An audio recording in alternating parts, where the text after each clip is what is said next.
ne reste que quelques minutes à ma vie. Tout au plus quelques heures, je sens que je faiblis.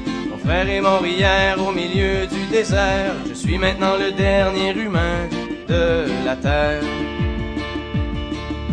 On m'a décrit jadis quand j'étais un enfant ce qu'avait l'air le monde il y a très très longtemps, quand vivaient les parents de mon arrière-grand-père et qu'il tombait encore de la neige en hiver. En ces temps on vivait au rythme des saisons et la fin des étés apportait la moisson. Une eau pure et limpide coulait dans les ruisseaux où venaient s'abreuver chevreuils et orignaux. Moi je n'ai vu qu'une planète désolante, paysage lunaire et chaleur suffocante, et tous mes amis mourir par la soif ou la faim, comme tombent les mouches, jusqu'à ce qu'il n'y ait plus rien. Plus rien. Plus rien.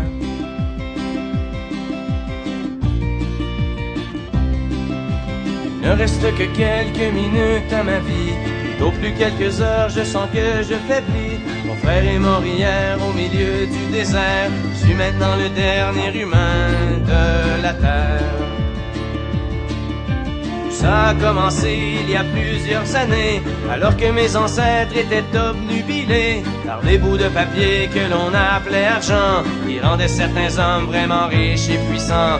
Ces nouveaux dieux ne reculant devant rien, étaient prêts à tout pour arriver à leur fin. Pour s'enrichir encore, ils ont rasé la terre, pollué l'air ambiant et tari les rivières.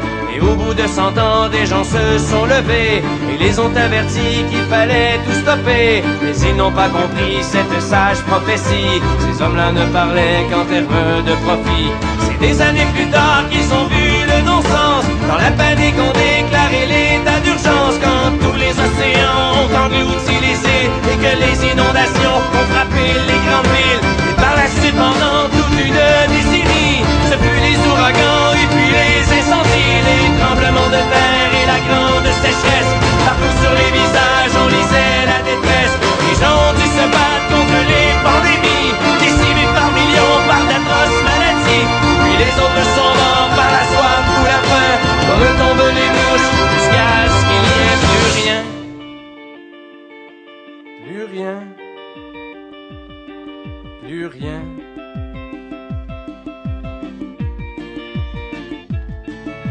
Mon frère est mort hier au milieu du désert. Je suis maintenant le dernier humain de la terre. Au fond, l'intelligence qu'on nous avait donnée n'aura été qu'un beau